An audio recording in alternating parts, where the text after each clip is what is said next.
नमस्कार. देशोन्नतीमध्ये मी ऐश्वर्या शिंदे आपलं स्वागत करते. बघूया प्रदेशच्या आजच्या टॉप 10 बातम्या. राष्ट्रवादीचे सर्वेसर्वा शरद पवार यांनी एका मुलाखतीमध्ये केलेल्या विधानाने देशाच्या राजकारणात खळबळ उडाली आहे.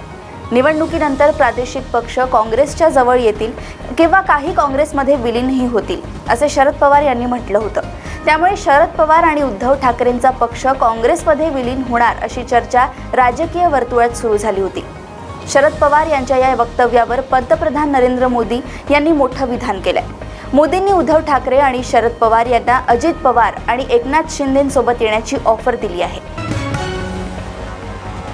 शरद पवारांच्या पक्ष विलिनीकरणाच्या खळबळजनक वक्तव्यानंतर नरेंद्र मोदींनी शरद पवार व उद्धव ठाकरे यांना काँग्रेसमध्ये जाण्याऐवजी अजित पवार आणि एकनाथ शिंदेंसोबत येण्याचा सल्ला दिला. यावर शरद पवारांची पहिली प्रतिक्रिया आली आहे. ते म्हणाले, मोदी पुन्हा महाराष्ट्रात आलेत का? माझे व्यक्तिगत संबंध वेगळे आणि धोरणात्मक संबंध वेगळे. आज या देशामध्ये संसदीय लोकशाही पद्धती मोदींमुळे संकटात आली असं माझं मत आहे. ज्या व्यक्तीचा, पक्षाचा आणि विचारधारेचा संसदीय लोकशाही पद्धतीवर विश्वास नाही असा समज लोकांमध्ये पक्का असेल त्यांच्यासोबत सहकार्य व्यक्तिगतरित्या सोडा, राजकारणात कधीही होणार नाही असं शरद पवारांनी म्हटलंय. डॉक्टर नरेंद्र दाभोलकर यांच्या हत्या प्रकरणी पुणे सत्र न्यायालयाने आज निकाल दिलाय. यामध्ये न्यायालयाने सचिन अंदुरे आणि शरद कळसकर यांना जन्मठेपेची शिक्षा सुनावली. दुसरीकडे याच प्रकरणातील मुख्य सूत्रधार असल्याचा आरोप असलेल्या वीरेंद्र सिंग तावडे, विक्रम भावे आणि संजीव पुनाळेकर यांची निर्दोष मुक्तता करण्यात आली आहे. मात्र या खटल्याचा निकाल देताना विशेष न्यायाधीश पी जाधव म्हणाले, या गुन्ह्यात आरोपी तावडेचा हेतू स्पष्टपणे दिसतोय. त्याचबरोबर त्याच्यावर संशय घेण्यासही वाव आहे. मात्र तावडे विरोधात हा गुन्हा सिद्ध करण्यात पोलीस तसेच सरकारला अपयश आले आहे. दुसरीकडे यातील इतर आरोपी भावे आणि पुनाळेकर यांच्या विरोधात पोलीस भक्कम पुरावे सादर करू शकले नाहीत. त्यामुळे त्यांना निर्दोष मुक्त करावे लागतंय. डॉक्टर दाभोलकरांच्या हत्या प्रकरणाचा निकाल आला. यावर शरद पवार आणि नाना पटोले यांनी भाष्य केलंय. निकालाला इतकी वर्षे लागली, त्यामुळे आम्ही अस्वस्थ होतो. किमान काहीतरी निकाल त्यांनी दिलाय. दाभोलकर यांच्या आत्म्याला काहीतरी न्याय मिळावा. मुख्य सूत्रधार सुटला त्याबाबत राज्य सरकारने अपील करावा असे शरद पवार म्हणाले आहेत. आणि या खटल्याच्या निकालाला जो वेळ लागला तो क्लेशदायक होता.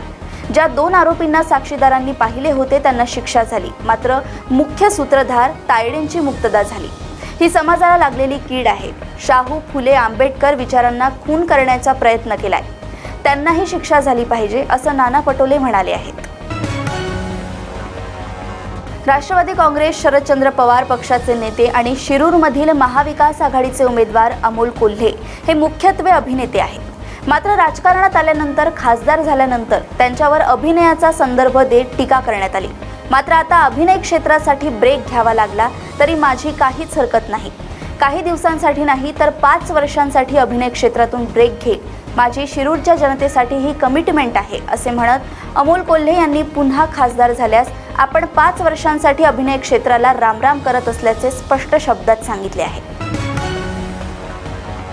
माढा लोकसभा मतदारसंघात एका माथेफिरू तरुणाने मतदानाला आल्यावर थेट ईव्हीएम मशीन पेटवल्याची घटना समोर आली होती. मतदान प्रक्रिया सुरू असताना अचानक घडलेल्या या घटनेने सर्वत्र एकच खळबळ उडाली होती. मात्र असे कृत्य करणे या तरुणाच्या चांगलंच अंगलट आलंय. मशीन पेटवणाऱ्या तरुणांसह याचा व्हिडिओ व्हायरल करणाऱ्यांवर पोलिसांनी कारवाई करत गुन्हा दाखल केलाय. 3ऱ्या टप्प्यात मराठवाड्यासह पश्चिम महाराष्ट्रातील 11 मतदारसंघात मतदान पार पडले. यावेळी सांगोल्यातील मतदान केंद्रावर चक्क ईव्हीएम मशीन जाळण्याचा प्रयत्न करण्यात आल्याची घटना घडली. काही ठिकाणी बोगस मतदानाचाही प्रकार झाल्याचा आरोप होतोय. त्यातच आता 4थ्या टप्प्यातील मतदानापूर्वीच जालन्यात बेवारस मतदान पत्रे चक्क कचऱ्याच्या ढिगाऱ्यात आढळून आल्याने खळबळ उडाली आहे. दरम्यान अद्याप येथील लोकसभा निवडणुकीसाठी मतदान झालेले नाही. नाशिक लोकसभेला महायुतीचा सावळा गोंधळ सुरू असतानाच दिंडोरीमध्ये सुद्धा महायुतीमध्ये सर्व काही आलबेल नसल्याचे समोर आले. दिंडोरीचे लोकसभा उमेदवार भास्कर भगरे यांच्या प्रचारार्थ अजित पवार गटाचे आमदार, विधानसभा उपाध्यक्ष नरहरी झिरवाळ शरद पवार गटाच्या व्यासपीठावर दिसून आल्याने नाशिकसह दिंडोरीमध्ये सुद्धा खळबळ उडाली आहे. त्यामुळे दिंडोरीमध्ये सुद्धा आता महायुतीची डोकेदुखी वाढली आहे का, असा सुद्धा प्रश्न निर्माण झालाय. संजय राऊतांनी परत एकदा मोदींवर निशाणा साधलाय। पंतप्रधान मोदी हा एक लटकता आत्मा आहे। तो इकडे तिकडे लटकत फिरतोय। त्या लटकत्या आत्म्यासोबत आमचे महाराष्ट्राचे पवित्र आत्मे कधीच जाणार नाहीत असे वक्तव्य ठाकरे गटाचे खासदार संजय राऊत यांनी केले। मला तर वाटतंय की नरेंद्र मोदींची प्रकृती बरी नाही। भाजपमधील सहकाऱ्यांनी त्यांची प्रकृती नीट तपासून घ्यावी। त्यांना उपचार आणि विश्रांतीची गरज आहे अशी खोचक टिप्पणी संजय राऊत यांनी केली आहे। शिवसेना ठाकरे गटाचे खासदार संजय राऊत यांनी अहमदनगर येथील जाहीर सभेत पंतप्रधान नरेंद्र मोदी यांना महाराष्ट्राच्या मातीत दफन करण्याचे आक्षेपार्ह वक्तव्य केले होते। या विरोधात भाजप आक्रमक झाली असून संजय राऊत यांच्या विरोधात नाशिकच्या अंबड पोलीस ठाण्यात तक्रार दाखल करण्यात आली आहे। त्यात म्हटले आहे की खासदार संजय राऊत यांनी त्यांच्या भाषणात पंतप्रधान मोदी आणि औरंगजेब यांच्यात त्यांच्या जन्मस्थानावर आधारित ऐतिहासिक समांतरे काढण्याचा प्रयत्न दिशाभूल करणारा आणि फूट पाडणारा आहे। अशा आक्षेपार्ह वक्तव्यामुळे जातीय तणाव निर्माण होण्याची आणि निवडणुकांच्या शांततेत अडथळा निर्माण होण्याची शक्यता आहे।